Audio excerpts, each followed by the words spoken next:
We join John Sopel and Jim Fitzpatrick now on BBC One Northern Ireland for the Politics Show.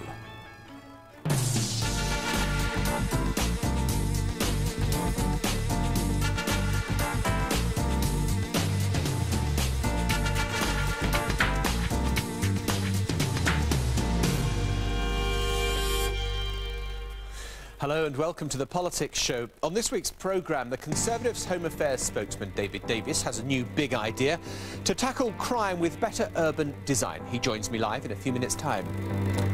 And 1.2 million British youths aren't in a job or education or training. Have they slipped through the welfare state safety net? And in Northern Ireland, after Friday's crisis meeting of the DUP, is the party united once more, and is the St Andrews deal on track? I'll be asking Ian Paisley Jr. in half an hour.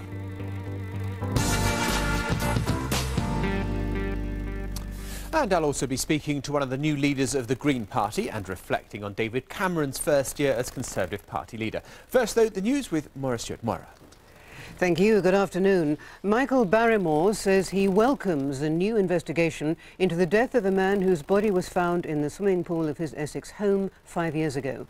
The television entertainer said he would give the police his full support. Richard Lister reports.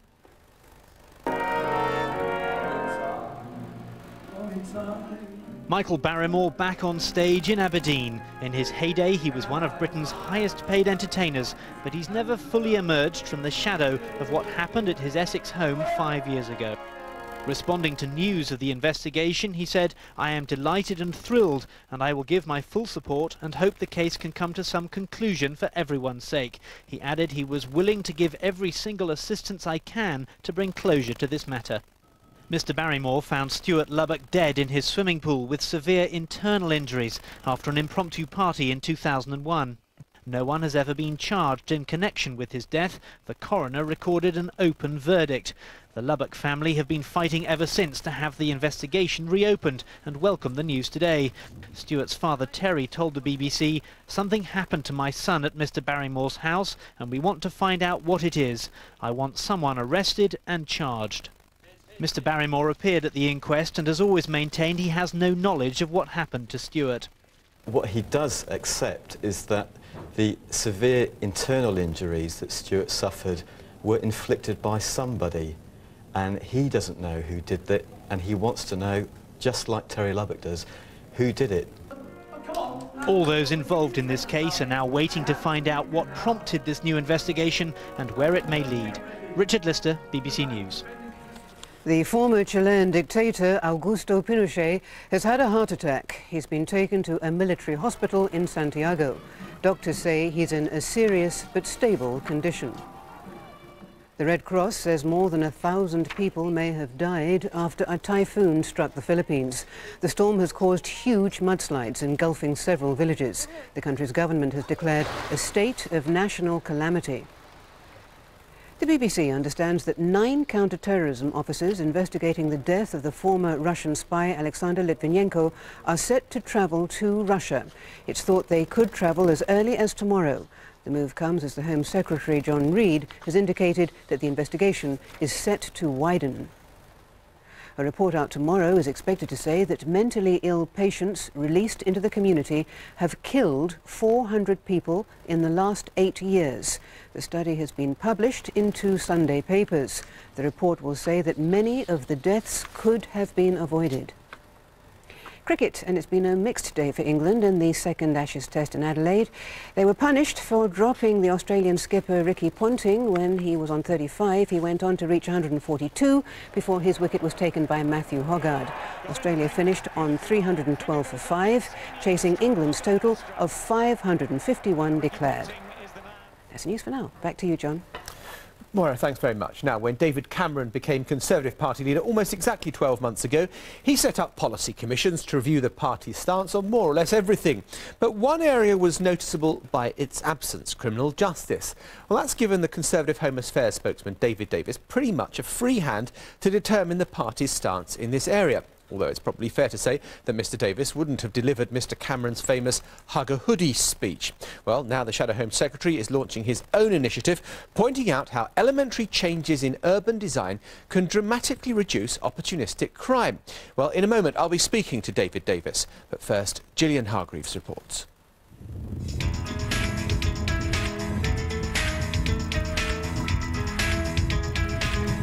The city of Bradford has recently had a makeover. More open spaces, and the Film and Television Museum has got a new name. The Conservatives run the council, but this isn't typical Tory territory.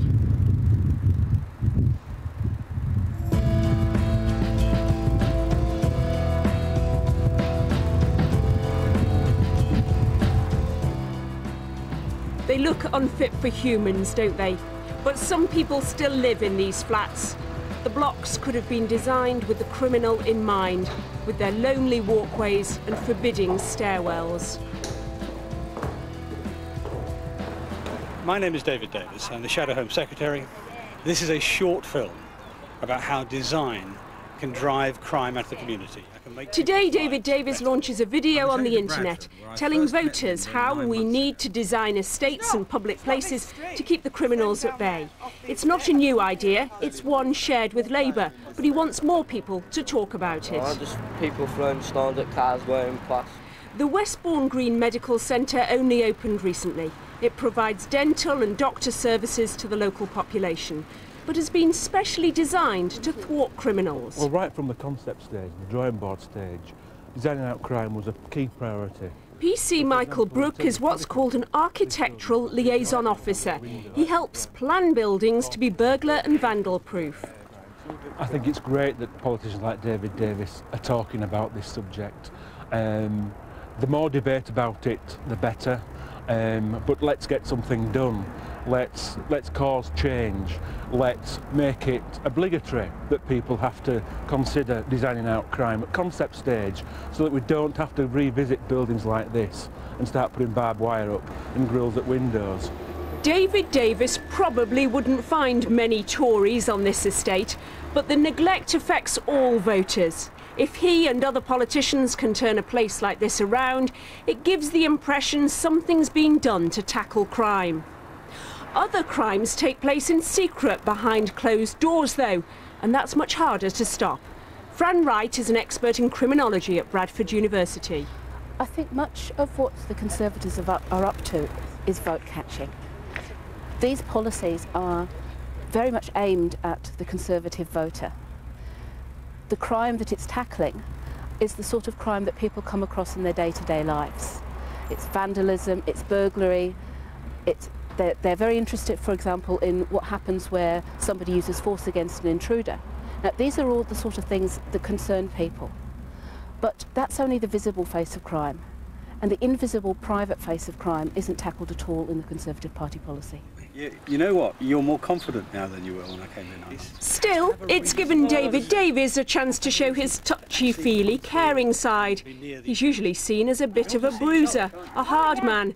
But the new-look Conservative Party is softening all that.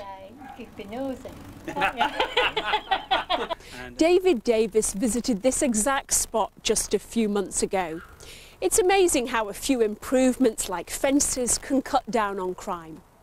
The Conservative Party itself is undergoing something of a makeover, and the leader, David Cameron, has softened the rhetoric on law and order. He never actually said that we should all hug a hoodie, but he did say we need to understand why criminals act like they do. Even the villain is clearly suffering from neglect and the absence of love. But for young people, hoodies are often more defensive rather than offensive. Shipley is the only seat held by the Conservatives in the whole of West Yorkshire. Philip Davis thinks voters need a clear message on law and order. He campaigns for all prisoners to serve their full sentence in jail. Yeah, sure. I mean, David Cameron didn't say hug a hoodie, and I do acknowledge that in some people's minds it's given people the impression that we'd be soft on antisocial behaviour. Well, that isn't what he said, that isn't what we'd be, and he did make it clear there is no excuse for criminal activity and criminal behaviour. But Labour talk tough, But what people want to see is not people talking about it, it's actually doing something about it, and talking tough while giving compensation payments to prisoners and talking tough while letting people out of prison early doesn't actually help. And we've got a number of years between now and the next election to prove to people that we wouldn't be soft on antisocial behaviour, we wouldn't be soft on crime, we'd actually be much tougher on these things than the government has currently been.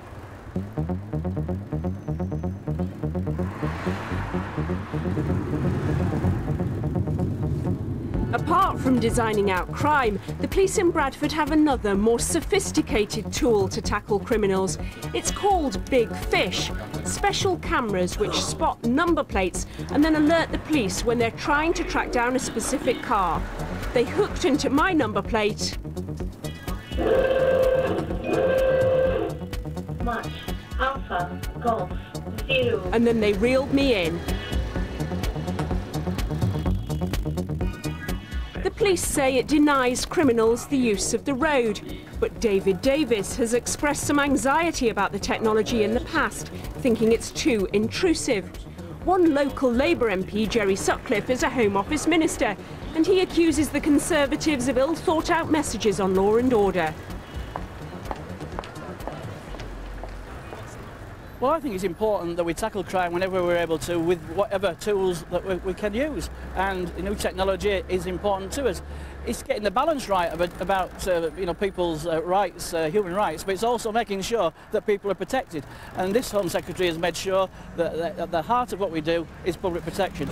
But the fact is the Conservatives always score well with the voters on law and order issues. You hear